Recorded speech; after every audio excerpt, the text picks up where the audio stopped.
On est en train de dépasser le petit village de Bugarache avec son église. Alors, je vous expliquerai que ce petit village est très ancien. Il date au moins de l'époque des Visigoths. D'accord ? Il a eu un seigneur à l'époque médiévale. Le château, enfin les ruines du château sont du Moyen-Âge. On a trouvé sur les murs du château quelques graffitis qu'on n'a pas vraiment su décrypter, qui sont des graffitis très intéressants, qui se rapportent certainement à l'histoire du village de Bugarache et peut-être à l'histoire de la montagne, mais certainement pas à une histoire de vortex ou à une histoire de scoop volante.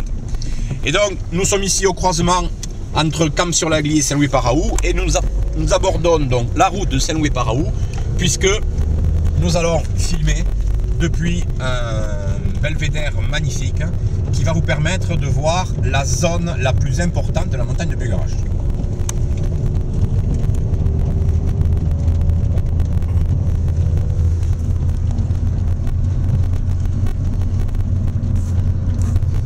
Alors, en préambule au film qui va être réalisé, et la caméra tremblera moins parce que nous allons nous arrêter et nous installer, eh bien, la face la plus importante de la montagne n'est pas, contrairement à ce que l'on pourrait penser, la face où se trouve la grotte de la cathédrale, que vous avez pu voir, que je vous ai montré lors de l'émission d'M6 ou des émissions de W9.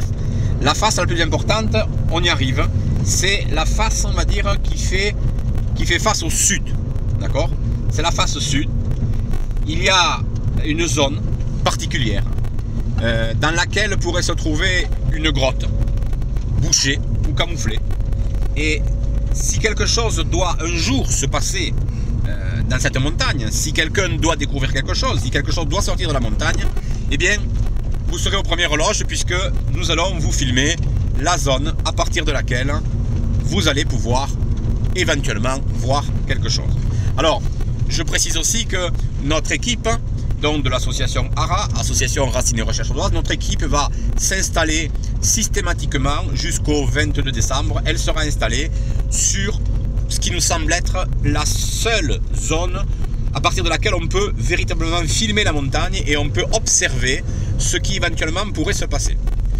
Rassurez-vous, vous risquez d'avoir un petit peu les mêmes images pendant ces 4 ou 5 jours parce que selon nos recherches et selon nos renseignements, il y a peu de chances qu'un événement fantastique arrive. Il y a de grandes chances pour qu'une manipulation ou qu'un événement trafiqué se passe. Ça, c'est possible. Il est possible effectivement que quelques illuminés arrivent à passer les forces de l'ordre. Il est possible que certains veuillent tenter de rejoindre un éventuel vortex ou tenter de s'envoler depuis la montagne, ce qui leur causerait bien des dégâts. Mais vous allez voir pendant ces 4 ou 5 jours qu'en fait, il ne va rien se passer de particulier puisque, comme je le répète, la date du 21 décembre et la montagne ne sont en aucun cas liées. Voilà, donc la caméra vous montre en fait la partie la plus haute. Vous pouvez voir que la luminosité et la visibilité est maximum. Et nous allons bientôt arriver sur notre point de tournage où vous allez pouvoir profiter du paysage et profiter des explications. Alors je tiens à préciser que nous sommes une association de recherche totalement indépendante. Nous ne sommes ni francs-maçons, ni rosicruciens, ni affiliés à aucune société secrète. Nous sommes des citoyens français dans la République française, d'accord ?